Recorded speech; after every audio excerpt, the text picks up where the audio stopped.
And we're gonna go ahead and get my new pump hooked up so we can get the fountain going again. And this is the pump that I'm gonna be using. I bought it off of Amazon. And I'm gonna place this a little lower so you can see this. This tube here goes all the way up and will come out of the top here. So get this open. Oh, actually there's a new tube. Well, we'll save it because there was nothing wrong with the tube that I had actually. So, pump out.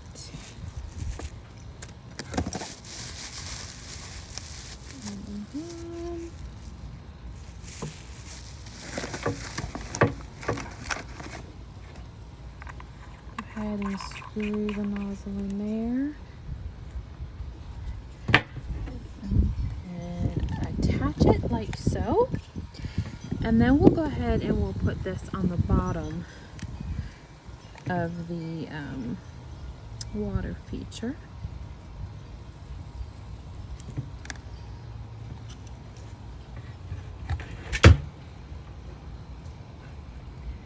There's a little bit of water down there, so it is definitely sticky. Let me go get this plugged in.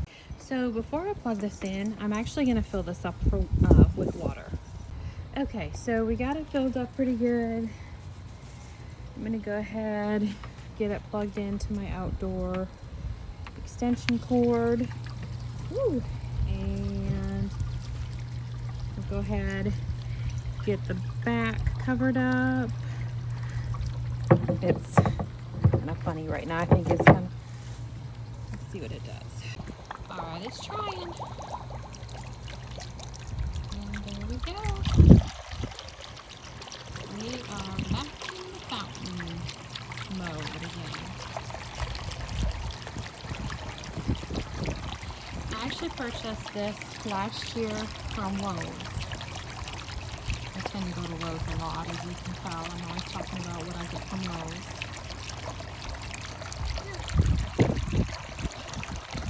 Pretty neat. So I see one problem. Do y'all notice the problem? I think that it's flowing so fast or powerful that it's draining or dripping over the side. So I need to see about adjusting the pump possibly. So there's an actual nozzle on the back of the pump, or it's like a turn ordeal, and I don't know if I got it fixed yet. Let's just watch and see. There's 2 holes here, so hopefully it trickles slow enough to where it doesn't overflow. I think we might have it this time. Yeah, I think we'll be okay. That's perfect. So here's the old pump, and what I said you need to adjust, I adjusted the flow with this because you see, I don't know if you can see or not, the more you open this you can see through it, and then if you close it more you're gonna adjust the speed of the water. So that's what I had to do with that to slow the flow of the water.